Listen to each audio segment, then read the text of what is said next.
Welcome to another episode of the brand called You, a video and podcast show that brings you leadership lessons, knowledge, experience, and wisdom from hundreds of successful individuals from around the world.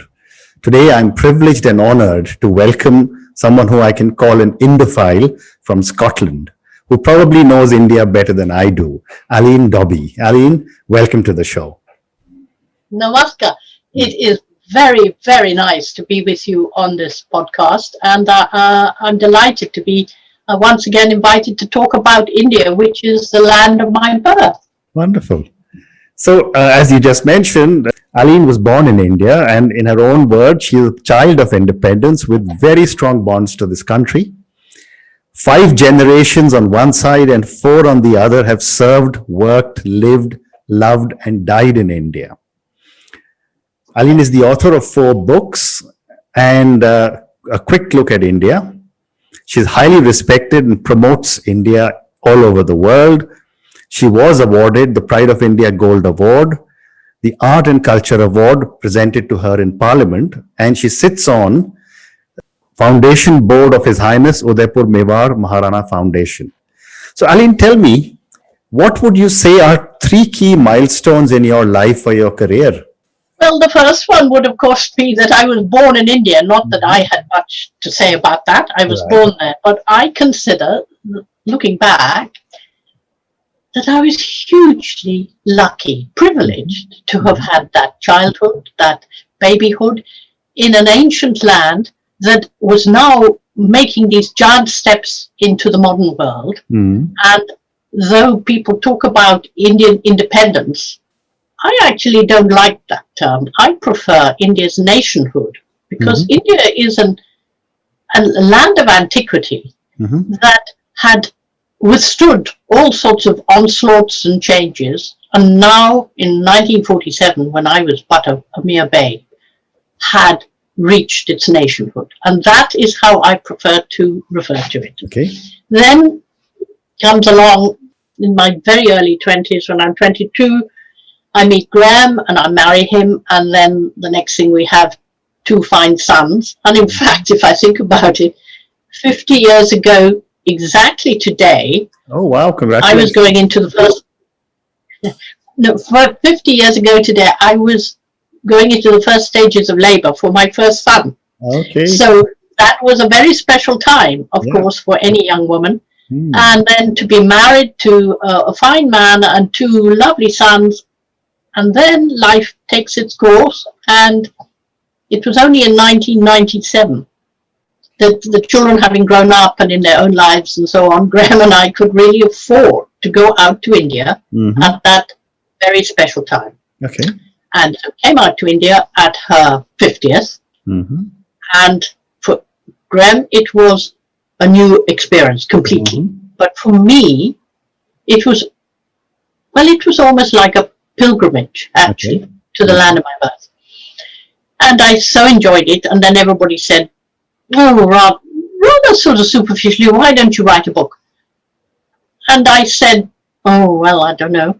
And then Graham said, because our eldest by this point was going back to his 2nd tour as an army officer in Bosnia, look, take your mind off it. I bet you couldn't write a book. So I said, well, I bet you I could. Amazing. Okay. And then the first book took time to get published, and then there was the 2nd book, and then the 3rd book. So India, the Peacock's Call, the Tiger's Roar, the Elephant's Blessing came along. And then in 2010, I was invited to write by a different publisher, Quicklook at India, to try and help people understand this amazing nation. And I did, but it was a challenge because it had to be in 25,000 words. That's all. Okay. So we've been coming back to India every year, and normally at this time of the year, we would be packing our bags and looking forward to winging our way out to India. But as you know, the world is under a challenge. I agree. Well, it'll come again, I'm sure, and you'll be back in India. We'll see you here very soon.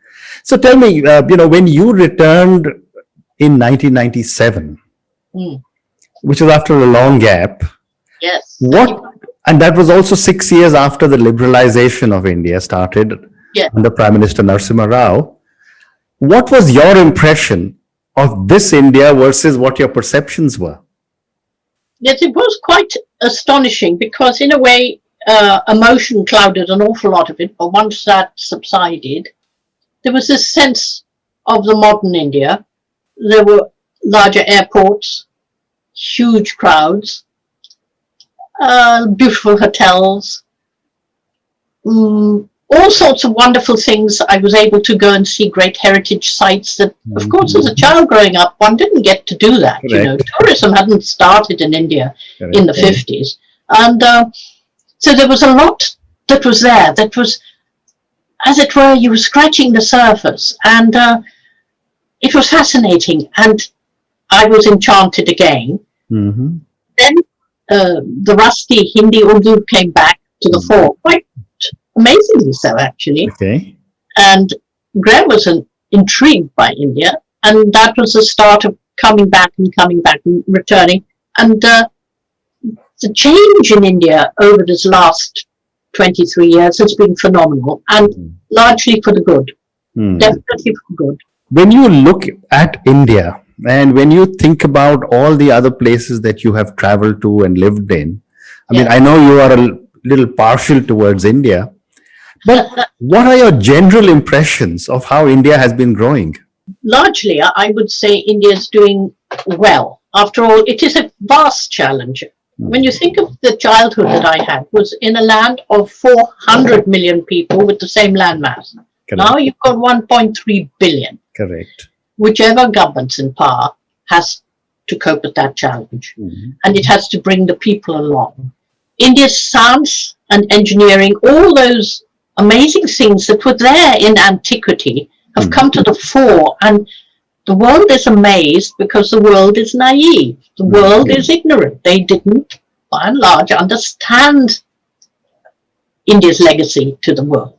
You know, the early stuff. Any of us who are students of history know those things, and we keep learning. But people didn't know this. So India now is putting its foot forward, and I think is on the cusp of the potential for huge greatness, providing she handles it well. Okay. Very interesting. So, you know, when I was reading about you, Aline, I was fascinated to read that in 1961, when you were flying from Bombay to London, you met our former Prime Minister Rajiv Gandhi. Tell me about this interaction. Yes. Well, you know, in those days, I was at boarding school in England, so I'd be back and forth. And my chosen airline was Air India, which was superbly run by a certain wonderful man called J.R.D. Todd, as you would know. And there we were. I was in Calcutta with the parents, and of course I'd flown into the hub, which was Mumbai, and along came the Rajiv and his brother Sanjay, and we all set off in the plane, and then the pilot decided that he wasn't happy with things. He was just about to take off, and he decided to shut his engines and come back. So we all sat on the tarmac. Now imagine this, you couldn't do this now, but we sat on chairs on the tarmac whilst the plane was tweaked to his satisfaction. So when we got back on the plane, I was sitting in the seat, and Rajiv was right behind me, and Sanjay, and one or two other people I knew, because you get quite blasé in your teens if you're doing this sort of thing all the time. Right. And Rajiv was quiet and very sweet, and very courteous, not self-effacing, but not pushing himself forward. His younger brother was the exact opposite. Okay. But we all went along quite happily, because Rajiv would be 2 years exactly older than me. So we were all young teenagers, all sort of boasting and talking and chattering and behaving as teenagers do. And that's how I got to know him a little bit. And of course, I'd known his cousins, the Nehru boys, as a toddler growing up in places like Monghir and then in Calcutta, because their father, Balu Nehru, who was a colleague of my father's in what is now known as ITC. Correct. Yes, so yes, that's how I knew slightly Rajiv. Yes. Wonderful. And you know, again, one of your other articles that I was reading, you've commented that India should be a permanent member of the United Nations Security Council. What are your thoughts on this?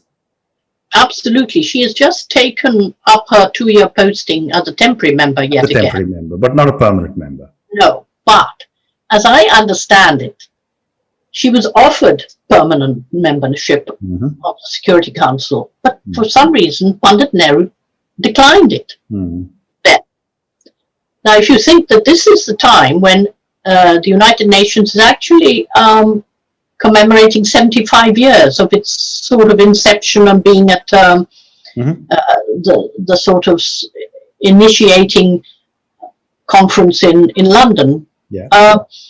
Why Nehru declined it, I can't understand, because he sort of made it possible for China to take that place. And circumstances and world events have shown that it would have been entirely right that India should have been where she is. And of course, India in all these intervening years has been so good in providing UN forces for trouble spots. Yes. Yes. So yes, I think it should be a permanent. It is the largest provider of security forces to the UN. Well, there you are. That answers my question.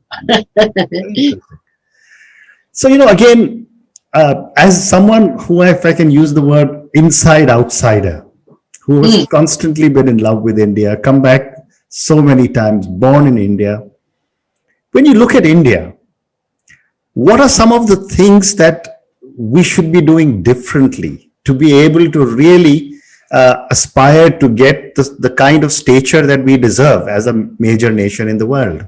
Well, that's one of those how long's a piece of string sort of questions. But on the deeper side, I think at the moment we are in a very critical stage. Now, to me, bearing in mind the events in the United States last week and what is going to unfold, India is the bulwark with the United Kingdom and our friends in Australia and New Zealand, possibly our friends in Canada. Now, I've got that caveat for a reason. Imagine this.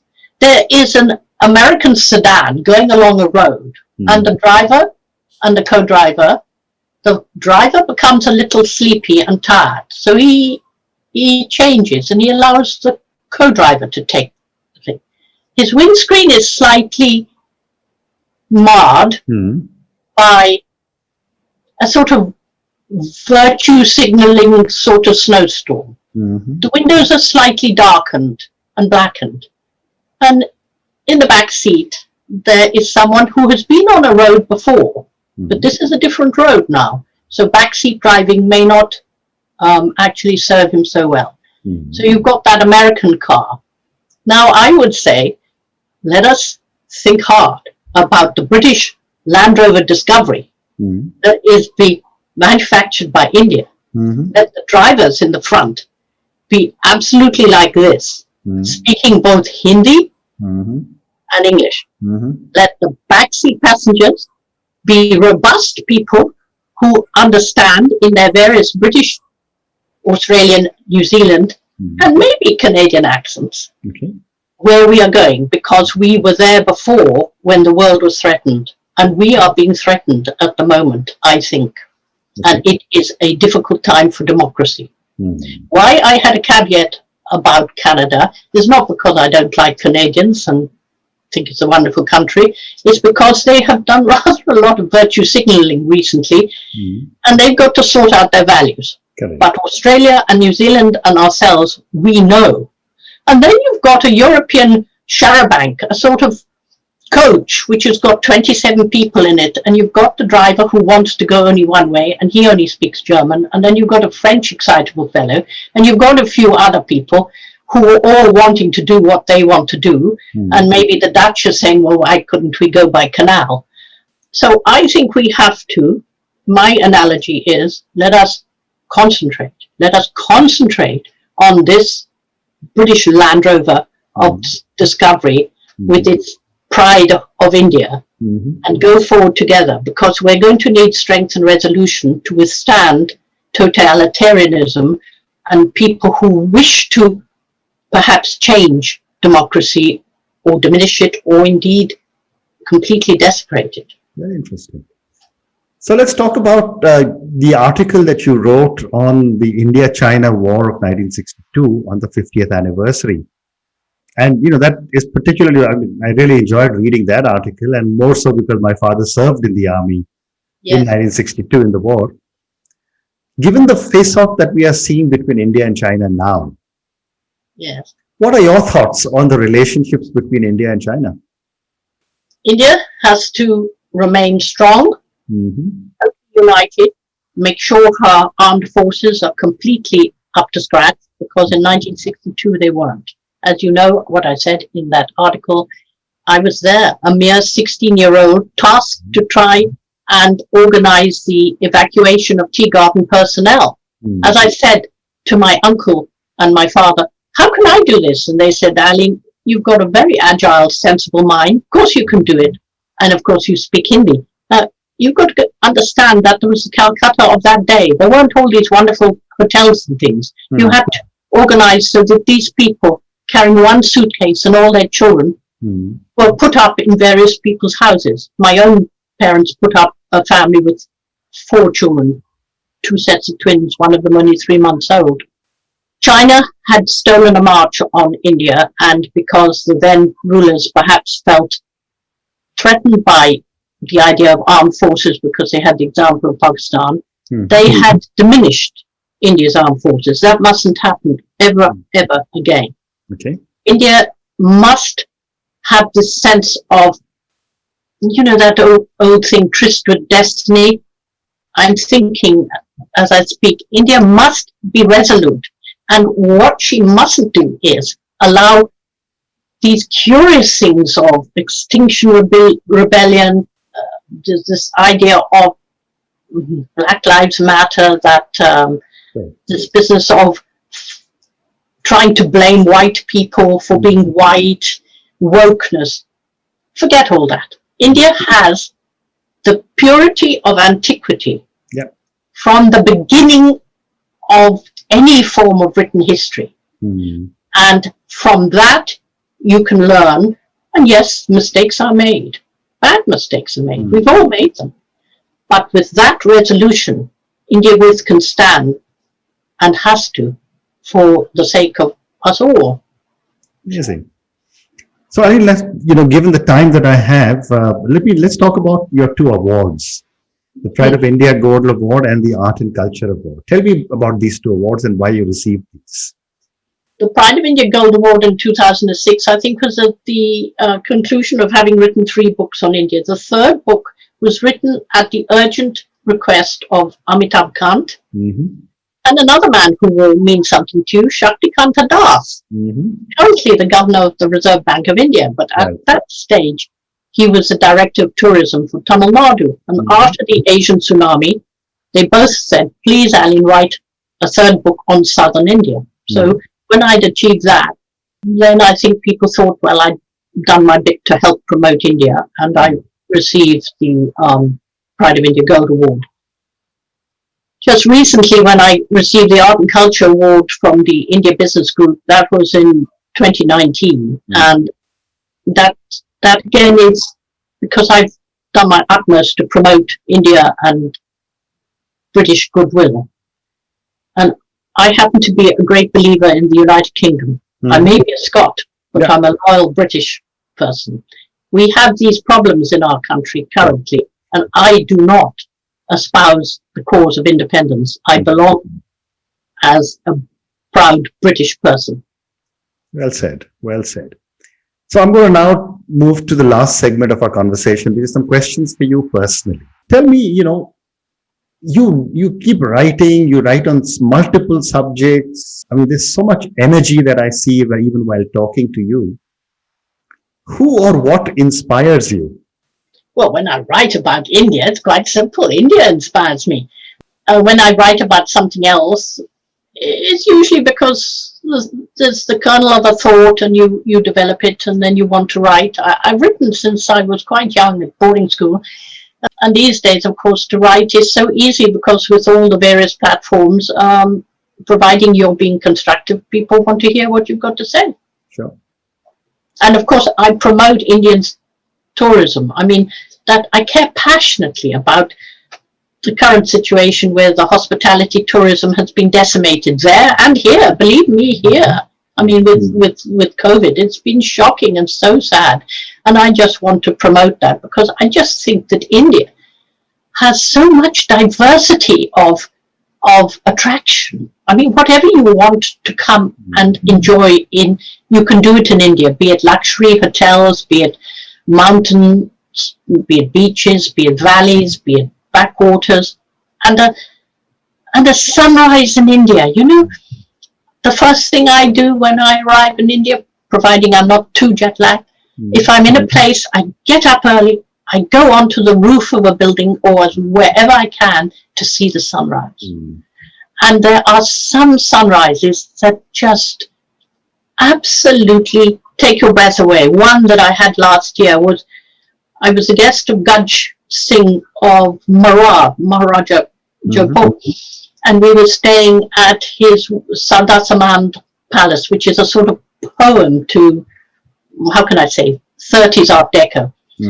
And I'd been told the sunrise was superb over the lake, and I got up at about 6:15, and it was cold, believe me, the desert cold, and I was sitting waiting on the balcony, and then suddenly there's this line of carmen across the lake, and the peacocks are calling, and the owl hoots, and then the carmen spreads and comes up and starts invading the water, and then suddenly the sun bursts through, and you've got this great crimson orb, and it fills the lake, and that's the sunrise.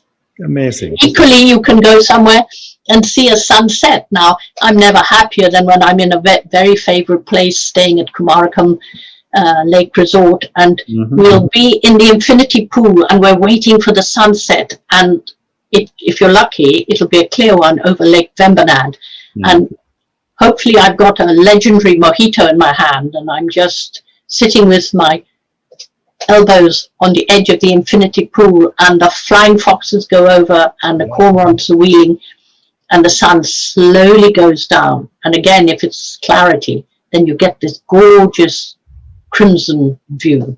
Well, how can you go past that? Amazing. So, you know, I mean, what you're defining it, I mean, I can almost visualize a sunrise and a sunset. I mean, I think that's what makes such an incredible author that you are. I mean, you know, your definitions are incredible. So I now have time for just one more question, and I have so many questions to ask you, but I'm going to ask you this one question on failure. And the reason failure. And the reason I'm going to ask you this question is that I've often said that in India, or for that matter, in a large part of the developing world, parents don't teach their children it's okay to fail. Yes. We're always taught you got to be first, get You've got to achieve. Yes, yes, etc. yes. And you know, you've been to India every year. I've said that manifests itself in our behavior patterns, where you suddenly start to see 9 cars in a 3-lane traffic light, everyone trying to get up right in front, or a plane full of Indians landing, and the guy sitting in coach right on the last row is the one to rush out first. So my question to you is that we all fail. Yeah. We all learn. Yes. My question to you, Aline, is what have been some of your learnings from some of your mistakes or failures? Well, God, honestly, I'm nearly 75, so there've been a fair amount on the way. But all you can do is learn from those failures, and providing you didn't do something bad or wrong, failing is not to be wrong. Failing is not to be bad. Failing is because you tried your best, but that thing that you aspired to or whatever didn't work out. Then just learn from it. I mean, now as a grandmother, one is often talking like this carefully to one's grandchildren, because I'm not sure if you're a grandparent yet, but we have 5 of them, and the eldest is going to be 20 this year. Now, you can try and tell a 20-year-old if and when he's failed, okay, sweetheart, it's not so bad. You pick yourself up and all those trite things, but you've got to do more than that. You've got to show him that he must look inside himself and see what he could have done differently. He must do, in fact, a SWOT. As a management man, you would know he must always do a SWOT on himself. Correct. And never give up, but learn from that. And each one of us has at some stage done that, unless that person was so privileged or whatever, that they were always sort of excused their failures. That, as a parent, is not doing any good. Nor would it be as a management leader. You've got to help the person get past whatever was the failure. That's all I can say. Do your best. Do your best. I agree. No, very wise words indeed. Aline, thank you so much. It's been such a pleasure speaking to you. I hope I can chat with you once again and go into a little more detail about India. And I sincerely hope I will see you in India sooner than later. Definitely. But thank you again very much. Femilingi. Absolutely. Femilingi.